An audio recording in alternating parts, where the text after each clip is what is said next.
Brazil ভক্তরা বেশ ভালোবেসে নাম দিয়েছিলেন জাদুর কৌটা। অবশ্য পায়ে ছিল বেশ জাদু।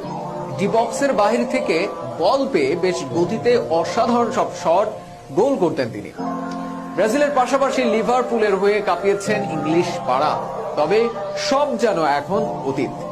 অতি লোভে চাষা মরেছে, বার্সায় গিয়ে যেন নিজের পায়ে নিজেই কোড়াল মেরেছেন। যে ক্লাবটি তার সতীর্থ নেইমারকে দিয়েছে আকাশ ছোঁয়া খ্যাতি, সেই ক্লাবের বোঝা হয়ে আছেন তিনি।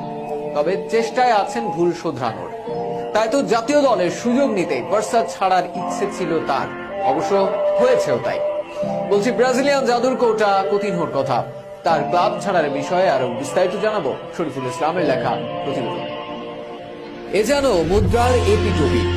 2018 সালে লিভারপুল ছেড়ে বার্সেলোনায় আসেন কতিনহো।